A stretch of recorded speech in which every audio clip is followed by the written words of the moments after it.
Buenos días a todos, mi nombre es Juan Felipe Díaz Lora, yo soy residente de primer año del programa de cirugía de UPB. De antemano, muchas gracias al doctor Manuel Ángel por su asesoría para la charla. El tema que nos corresponde hoy es fiebre posoperatoria y vamos a hablar de un enfoque actualizado de la fiebre posoperatoria. Entonces, el contenido de la charla, unas definiciones, la fiebre como respuesta fisiológica, etiología, clasificación y enfoque de la fiebre, y aclarar que en esta charla no nos vamos a detener en el tratamiento de cada una de las causas de fiebre posoperatoria, sino más que todo en su sospecha diagnóstica y en el enfoque que debe tener. Entonces, la pirexia o fiebre es una respuesta adaptativa del cuerpo que comprende un aumento en la temperatura central mediada por el centro termorregulador del cuerpo que se encuentra a nivel del núcleo preóptico en el hipotálamo. Operativamente vamos a definir fiebre según los parámetros que dicta el Colegio Americano de Cuidado Crítico y la ILSA, que es una temperatura mayor a 38.3 grados Celsius. Entonces la fiebre posoperatoria vendría siendo una temperatura mayor a 38.3 grados Celsius en el periodo posoperatorio, que comprende el periodo desde la operación del paciente hasta la recuperación completa. Se estima que tiene una incidencia entre un 10 y un 40%, aunque digamos que va a ser variable entre las series de casos que revisemos, ya que generalmente y desafortunadamente no se reporta muchas veces el diagnóstico de fiebre posoperatoria. Y muy importante, puede ser resultado de una respuesta fisiológica al trauma quirúrgico. Existen ciertas situaciones de riesgo que pueden aumentar la probabilidad del desarrollo de la fiebre como respuesta al trauma. Aquellos pacientes sometidos a cirugía mayor, sea intraabdominal, intratorácica o vascular, pacientes con intervenciones secundarias a trauma, especialmente si el campo quirúrgico presenta contaminación o el trauma es extenso, y los pacientes con canulaciones venosas o ventilación mecánica prolongada. ¿Y por qué? Bueno, entonces, ¿cómo se comporta o en respuesta a que se da la fiebre? Entonces va a estar mediada principalmente por citoquinas proinflamatorias como la interleucina 6 y la interleucina 1, que son las principales, pero también va a haber otros secundarios como el factor de necrosis tumoral y el interferón gamma. Entonces estas citoquinas inflamatorias se van a liberar posterior a un proceso traumático, incluyendo el trauma quirúrgico, y retomando las situaciones mencionadas anteriormente, si ya el paciente está en un estado proinflamatorio basal y le añadimos el trauma de la cirugía, pues va a tener más liberación de estas citoquinas proinflamatorias. Entonces, ¿qué pasa? A nivel de los tejidos periféricos, estas citoquinas van a estimular la producción de prostaglandina E2. Esta prostaglandina E2 viaja a través del sistema nervioso periférico al núcleo preóptico en el hipotálamo y estimula el AMP cíclico y liberación de otras sustancias como noradrenalina y acetilcolina que van a estimular la quema de los adipocitos cafés, vasoconstricción tisular y la activación de músculos para escalofríos, y todas estas respuestas es lo que va terminando generando la fiebre. Entonces, tradicionalmente y en mucha literatura vamos a encontrar las causas clásicas de fiebre con la nemotenia en la 5W, Wind, Water, Walk, Wound y Wonder About Drugs. Entonces, tradicionalmente vendrían siendo estas: atelectasia en el primer y segundo día posoperatorio, infecciones del tracto urinario segundo y tercer día, infección de la herida en tercer y séptimo día, las trombosis o la enfermedad tromboembólica y de último la fiebre asociada a drogas. ¿Qué pasa? Esto es un enfoque que se ha quedado corto al momento de describir las causas de fiebre posoperatoria, y lo que se propone ahora en la actualidad es un enfoque dividido entre estos cuatro periodos. Entonces tenemos la fiebre posoperatoria inmediata, que se presenta intraoperatoriamente o en las primeras 24 horas, la fiebre posoperatoria aguda en la primera semana posoperatoria, la subaguda después de la primera semana hasta la cuarta semana posoperatoria, y la tardía más allá de la cuarta semana posoperatoria. Entonces vamos a empezar a ir desglosando estos periodos. Entonces la fiebre posoperatoria inmediata puede ser intraoperatoria o en las primeras 24 horas. Entonces, intraoperatoriamente puede estar dada por alteraciones endocrinas de base, un paciente con una tormenta tiroidea no diagnosticada o que se desencadena durante la cirugía, reacciones transfusionales, una infección persistente cosa que diagnosticaremos cuando reinterroguemos al paciente en el posoperatorio. Y como la causa principal no, la más mortal y la que debemos tener más en cuenta, la hipertermia maligna, que en esta charla solo vamos a mencionar que es una reacción metabólica que se da cuando se usan relajantes musculares despolarizantes en asociación con algunos anestésicos inhalados y que se caracteriza, no es una fiebre como tal porque no hay ajuste del punto de termorregulación, sino que es una respuesta netamente periférica que aumenta la temperatura corporal más allá de los 40 grados Celsius. Digamos que su manejo se sale como del espectro de patologías que maneja el cirujano, pero las debemos tener en cuenta. La hipertermia maligna posoperatoria es una entidad muy rara y responde básicamente a reportes de casos. Y el antídoto es el dantrolene, pero digamos que esto es más de manejo del personal de anestesiología. En las primeras 24 horas, entonces lo más importante, la respuesta fisiológica al trauma quirúrgico es la principal causa de fiebre. Y debemos tener muy en cuenta, porque son muy rápidamente progresivas y muy mortales, las infecciones necrosantes de piel y tejidos blandos, principalmente la fascitis necrosante y la gangrena gaseosa. Entonces vamos a tener principalmente estas dos entidades, tienen una presentación temprana, rápida y progresiva, con fiebres altas de hasta 40 grados Celsius, y vamos a tener cambios en la piel que van a ser muy evidentes y muy rápidos, de edema, eritema, induración, crépitos, bulas, un dolor desproporcionado cerca de la herida o el área quirúrgica. Tiene mayor riesgo de presentarse en heridas traumáticas, heridas por arma de fuego, quemados, cirugías del tracto gastrointestinal y geniturinario. Entonces vemos que vamos a tener unos cambios grandes de la extremidad, edema, mucho eritema, y si ven la imagen de la izquierda, la progresión dentro de horas suele ser muy rápida, llegando a tener ya necrosis de los tejidos. Aquí tenemos imágenes posoperatorias. Este caso de la izquierda es una paciente que fue llevada a una laparotomía exploratoria con una posterior fascitis que no se atendió rápidamente y terminó siendo una miositis necrosante y exposición del contenido intraabdominal.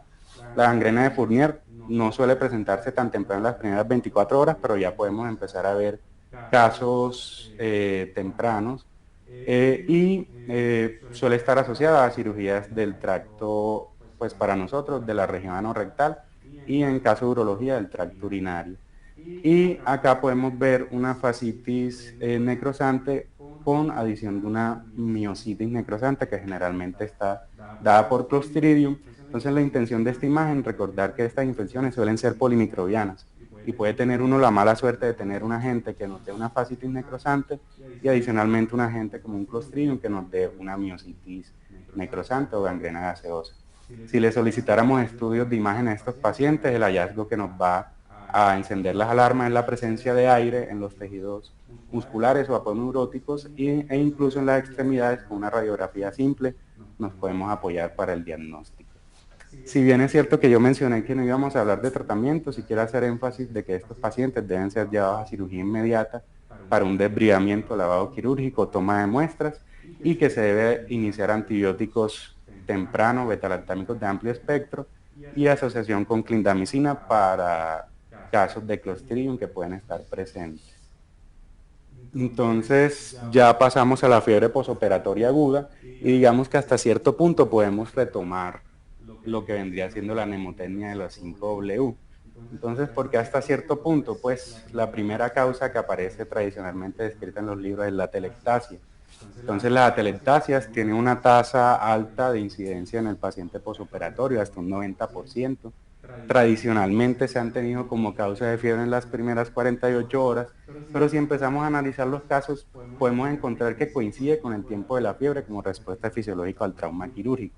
Entonces, ¿realmente son las atelectasias una causa de fiebre posoperatoria?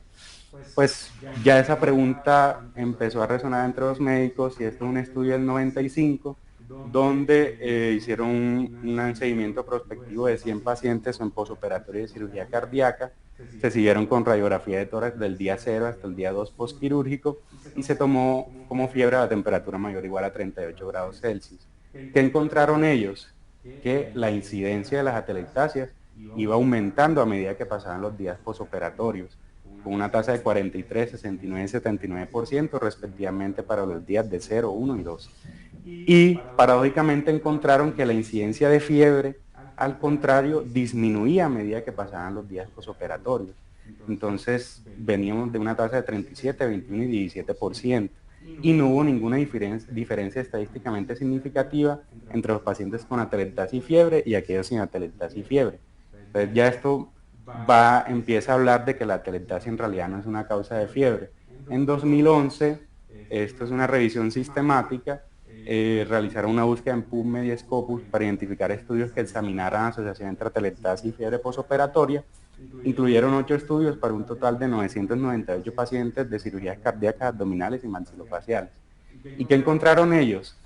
Que no hubo ninguna asociación estadísticamente significativa entre la presencia de atelectasia y fiebre. Entonces, no hay ninguna evidencia que respalde las atelectasias como causa de fiebre. Sin embargo, la presencia de atelectasias puede aumentar el riesgo de neumonía. Las series de casos reportan que hasta un riesgo relativo 2 veces mayor a un paciente sin atelectasia. Y por eso es importante prevenirlas, incentivando la movilización temprana de los pacientes, como está recomendado en los protocolos ERAS. La neumonía sí es una causa de fiebre posoperatoria, su pico se presenta entre las 48 y 72 horas posoperatorias. Los factores de riesgo, aquellos pacientes mayores o iguales a 60 años, pacientes con EPOC, el uso de sonda nasogástrica perioperatoria, principalmente el uso de sonda nasogástrica posoperatoria, la ventilación mecánica mayor o igual a 24 horas y un reposo en cama mayor o igual a 3 días. ¿Cómo vamos a hacer el diagnóstico? Pues clínicamente el paciente puede presentar solamente fiebre sin otra causa, o incluso puede no presentar fiebre, sino solamente leucocitosis y leucopenia, y en aquellos pacientes mayores o iguales a 70 años puede presentarse solo como alteración del estado mental.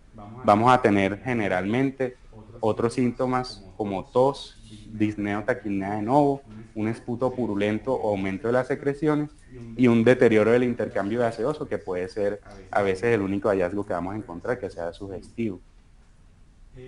Vamos a solicitar una radiografía de tórax y el hallazgo patológico se reporta como la aparición de nuevos infiltrados en una placa del posoperatorio, y si adicionalmente tenemos una placa previa, sería el empeoramiento de los hallazgos o la aparición de hallazgos que no estaban en una placa previa. ¿Por qué? Porque a veces algunos pacientes con EPOC pueden tener ciertas zonas atelectásicas que pueden parecer una neumonía. Sin embargo, en una placa posoperatoria vamos a encontrar que en realidad es el mismo hallazgo y no pensamos tanto en que sea una neumonía. La infección del tracto urinario se presenta entre el tercer y quinto día posoperatorio. Como factor de riesgo, el más importante es el tiempo de sonda urinaria, principalmente aquellos pacientes que ya tenían sonda urinaria previa al procedimiento quirúrgico, pacientes de género femenino, ancianos, diabéticos, que tengan infecciones urinarias previas, aquellos llevados a anestesia raquídea, a veces porque se dificulta el vaciamiento vesical y toma tiempo en recuperar la función normal, y los pacientes que son llevados a cirugía anorrectal. Puede acompañarse, aparte de la fiebre, un dolor suprapúbico o en flancos y la sensación de urgencia miccional. En muchas ocasiones, principalmente en pacientes ancianos o pacientes inmunosuprimidos, pacientes críticos que no generan síntomas o que los síntomas son muy difíciles de evaluar, va a ser un diagnóstico de descarte en los que vamos a solicitar un uroanálisis y sale patológico. Y el diagnóstico está basado en un uroanálisis patológico y urocultivo. Digamos que los parámetros no son objetivo de la charla, por eso no los vamos a discutir. Y muy importante para nosotros como cirujanos, siempre evaluar la pertinencia de la sonda urinaria y retirar cuando no es necesario. La infección de sitio operatorio puede presentarse a partir del tercer día. Sin embargo, el pico de la fiebre en estas infecciones se genera alrededor del quinto día posoperatorio. Se estima que tiene una incidencia del 2 al 5% anual en Estados Unidos y constituye hasta un 38% de las infecciones asociadas al cuidado de la salud relacionadas a procedimientos quirúrgicos. Entonces, ¿cómo se define? Se define como la infección posoperatoria que involucra el sitio quirúrgico y los tejidos subyacentes dentro de los 30 días posoperatorios o 90 si hay material protésico asociado. Esta es la definición de la CDC para infección de sitio operatorio. Entonces tenemos la superficial, que involucra piel y tejido subcutáneo, la incisional profunda, que involucra los tejidos de fascia y músculo, y la órgano espacio, que es la que ya está en comunicación en nuestro caso con la cavidad abdominal. Entonces la ISO superficial van a ser cambios inflamatorios superficiales, dehiscencia de la herida, secreción de la herida y que no se observe compromiso del tejido subcutáneo. Digamos que sobre el manejo, si hay que dejar abierto solamente, si necesita antibiótico, no lo vamos a mencionar, muy importante que siempre que podamos tomar cultivo de la secreción que encontremos. La infección profunda, entonces ya vamos a encontrar la dehiscencia y los cambios inflamatorios y vamos a encontrar una herida con signos de abscedificación o secreción a nivel de los planos profundos. La infección de sitio superficial no se asocia muchas veces a fiebre, de hecho de las 13 etiologías es la que menos se asocia a fiebre. Ya en la profunda podemos tener cierto grado de fiebre y en la órgano espacio es donde principalmente se va a presentar la fiebre posoperatoria y digamos que en esta ISO órgano espacio muchas veces no vamos a tener absolutamente ninguna manifestación a nivel de la piel o que sea evidente para nosotros. Entonces la sospecha clínica se va a basar en estos síntomas de respuesta inflamatoria general, paciente taquicárdico con fiebre, un paciente con dolor en el sitio donde se realizó el procedimiento quirúrgico, puede tener elevación de reactantes y el diagnóstico se va a centrar o vamos a vernos en necesidad de un estudio imagenológico para confirmar el hallazgo. Está más asociada a pacientes en posoperatorio de apendicectomía y los pacientes que se llevan a toracotomía o toracoscopia por MPM. Entonces aquí tenemos una imagen de un paciente que después del 10º día posoperatorio de una apendicectomía por laparoscopia consulta por fiebre, dolor abdominal y sin fiebre y dolor abdominal. Le hacen la tomografía, entonces podemos ver en la primera imagen, en la fosa ilíaca derecha, una colección ya organizada y a nivel pélvico también podemos encontrar otra colección organizada y en el sagital se ve las dos colecciones. Entonces digamos que aquí sí tenemos que apoyarnos del uso de imágenes, preferiblemente una tomografía, para determinar el manejo a seguir en estos pacientes. Las fugas anastomóticas se pueden y a veces la reportan como una infección de órgano espacio. Clínicamente se manifiestan con fiebre entre el 5º y 8º día posoperatorio, a menos que se trate de una falla mecánica. Cuando es una falla mecánica en la técnica de la anastomosis y la anastomosis está filtrando desde el posoperatorio inmediato, digamos que podemos tener una presentación más temprana hasta del 2º día posoperatorio. Entonces los síntomas van a ser fiebre, taquicardia, un dolor abdominal, que si bien el paciente en su posoperatorio puede tener dolor abdominal, es un dolor abdominal que viene en aumento. Y otros signos más inespecíficos como hilio, diarrea o hipotensión. Entonces, en los últimos tiempos ha surgido la pregunta de si podemos predecir una fuga anastomótica. Y de aquí empiezan a salir estudios que empiezan a hacer seguimientos con PCR en pacientes de cirugía colorectal y lo que hemos encontrado, lo que se ha encontrado, es que alrededor de un valor de 15 al nivel del 2º o 3er día posoperatorio nos puede predecir que un paciente va a filtrar la anastomosis y en caso tal de presentarse fiebre, digamos que esta es la principal causa que podemos estudiar. Incluso hay estudios con el cambio, no con un valor absoluto, sino con un cambio de PCR de más de 5 miligramos de cilitro entre el 3er y 4er día posoperatorio. ¿Cuál es el problema? Estos estudios son hechos en pacientes de cirugía colorectal y muchos en cirugía colorectal electiva. Entonces, extrapolar estos datos a todo tipo de cirugía y todo tipo de anastomosis que hagamos no es correcto, pero digamos que en el escenario de un paciente con cirugía colorectal podemos usarlo y guiarnos a partir de estos niveles. Entonces, si no lo podemos usar en todos los pacientes, ¿qué nos queda? Un diagnóstico temprano basado en la alta sospecha clínica con los síntomas que ya mencioné. Podemos encontrar en los paraclínicos elevación de leucocitos y de PCR. Y ya viene la pregunta y queda muy a criterio del cirujano si se toma una imagen versus una reintervención. Si tomamos una imagen, entonces lo que vamos a encontrar es una colección adyacente al sitio de la anastomosis con aire extraluminal. Si tenemos un estudio con contraste oral o contraste rectal, lo que nos va a hacer el diagnóstico es la captación extraluminal de ese contraste. ¿Cuál es el problema con las imágenes? Se ha encontrado que hasta un 25% de las tomografías, que es el estudio más solicitado para fuga anastomótica, esa tomografía inicial un 25% de las veces es negativo o no tiene hallazgos o lo reportan como hallazgos dentro del postquirúrgico normal, entonces la sospecha clínica y la ayuda con los exámenes de laboratorio, una respuesta inflamatoria, sigue teniendo mucha importancia y no debemos guiarnos solo de la imagen, sino todo el contexto del paciente. Otras causas de fiebre posoperatoria en este primer periodo agudo, entonces la enfermedad tromboembólica se presenta alrededor del quinto día posoperatorio, se caracteriza por ser una fiebre que rara vez supera los 38.3 grados y que es una fiebre de corta duración, y a corta duración me refiero a que da fiebre un solo día y de pronto no da más fiebre en el resto del periodo. ¿Qué tenemos que buscar? Signos de TEP o síntomas de TEP y de enfermedad venosa profunda, entonces taquipnea, taquicardia, dolor pleurítico o asimetría de las extremidades. El score de Wells, que está básicamente diseñado para los pacientes que consultan de afuera, o sea, el outpatient.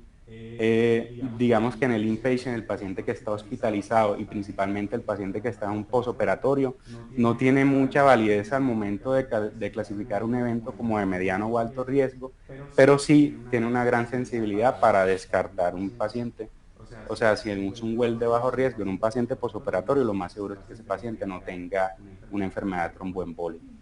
El diagnóstico basado en imágenes, la angiotomografía de tórax y el ecodoppler de vasos de miembros inferiores para el diagnóstico de trombosis venosa profunda. Pasamos a la fiebre posoperatoria subaguda, que es esta que va de la primera a la cuarta semana posoperatoria. Comparte algunas etiologías del periodo agudo, principalmente la infección de sitio operatorio, las fugas anastomóticas, neumonía y la enfermedad tromboembólica. Aquí vamos a tener otras etiologías que van a aparecer, las infecciones asociadas a catéter, la infección por clostridioides difíciles y la fiebre asociada a fármacos. Entonces, de la infección asociada a catéter, generalmente se presenta después de la primera semana.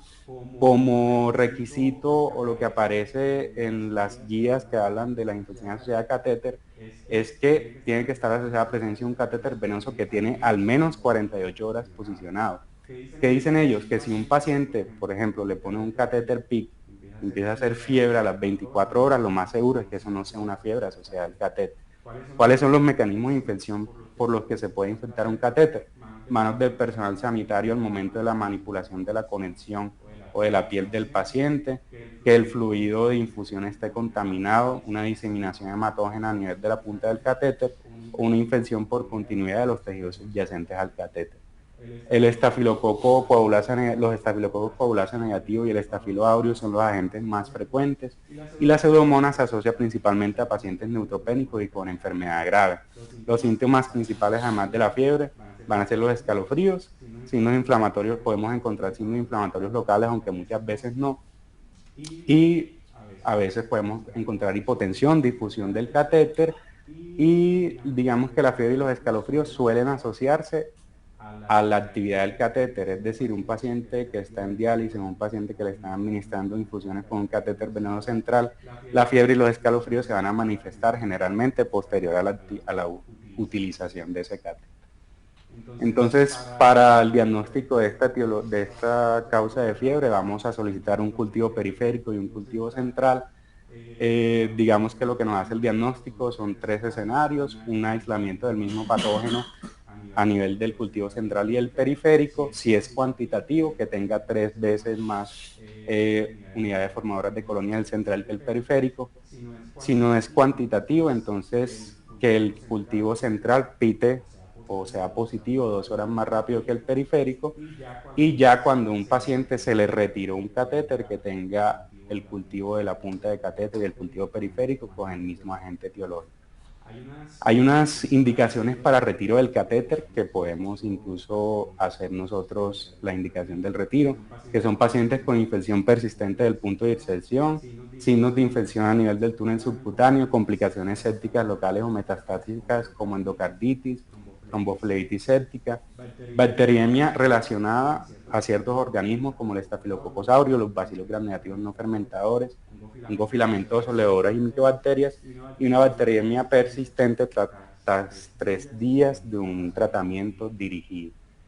La colitis por clostridioides difíciles, digamos que sí puede presentar fiebre, pero el síntoma que más nos va a indicar o que debemos descartar esta enfermedad es la diarrea de novo, definida como mayor o igual a 3 deposiciones líquidas sin otra explicación en un paciente con exposición previa a los antibióticos. ¿Cuáles son los antibióticos que más están asociados a esta infección? Cloroquinolona, cefalosporinas de segunda y tercera generación, clindamicina, ampicilina y penicilinas con subinhibidores de beta-lactamasa.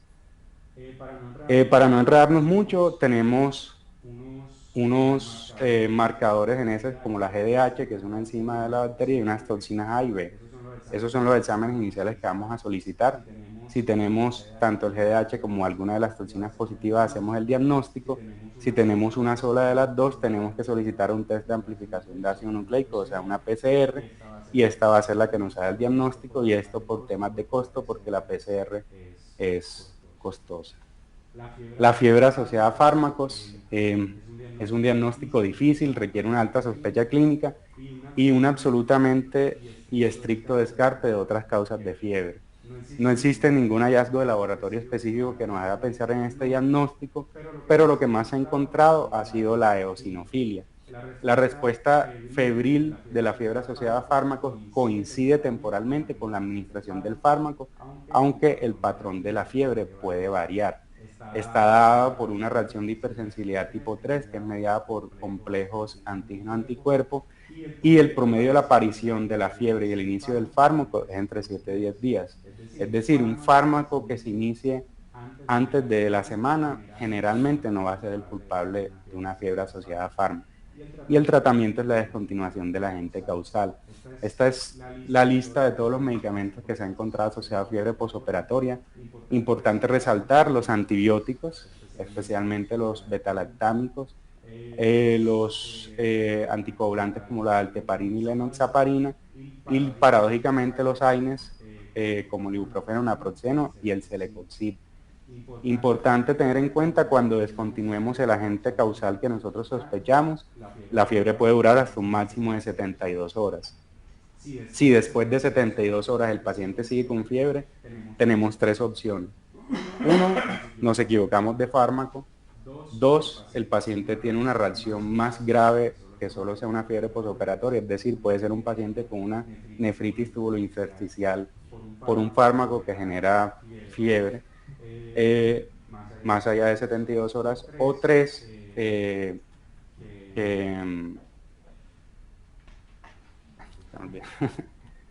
bueno, la fiebre posoperatoria tardía, entonces ya aquí, más allá de las 4 semanas posoperatorias, tenemos infecciones bacterianas o virales, muchas que incluso van a compartir una etiología adquirida en la comunidad como el resto de pacientes no posoperatorios.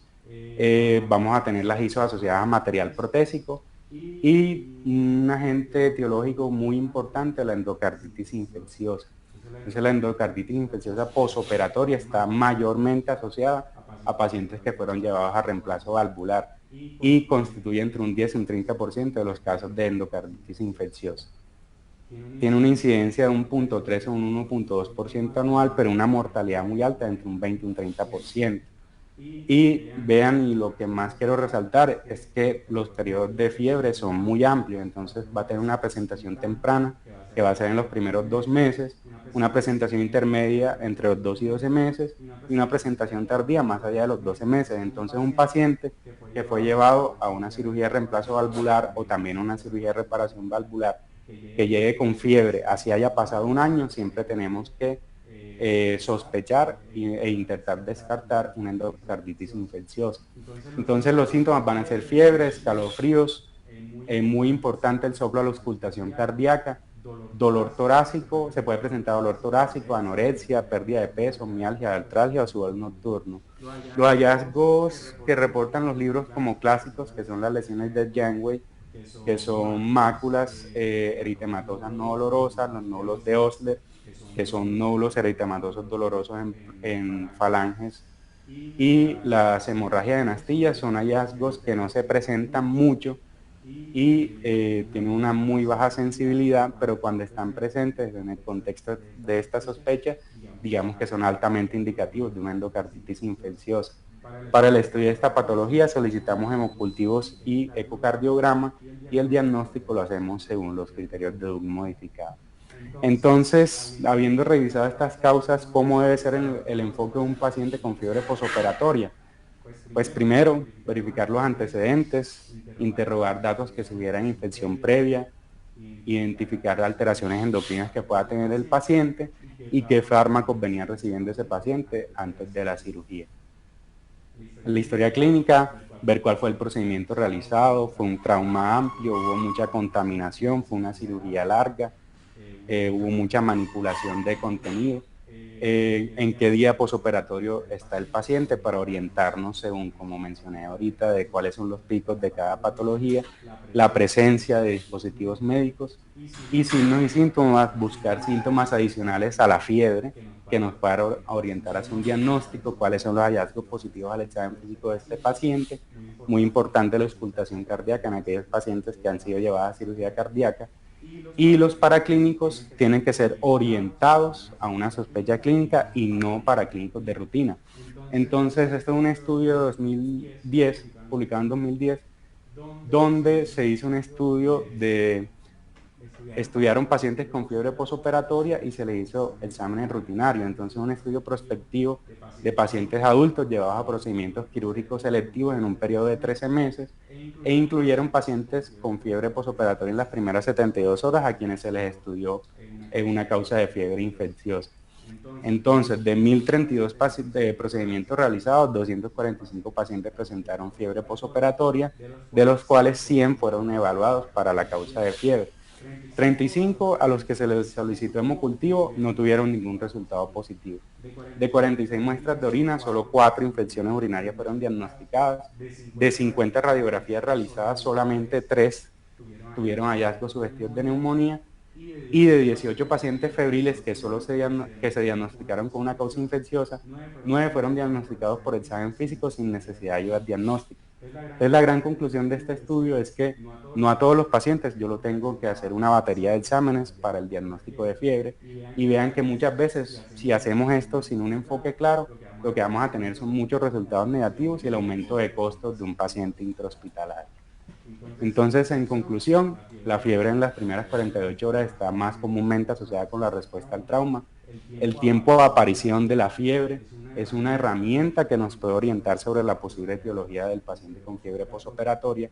No existe una batería de exámenes rutinarios que se debe usar en el estudio del paciente con fiebre, y el enfoque debe ser individualizado y según los síntomas adicionales a la fiebre y la causa más probable, según el día también, de la fiebre posoperatoria en ese paciente.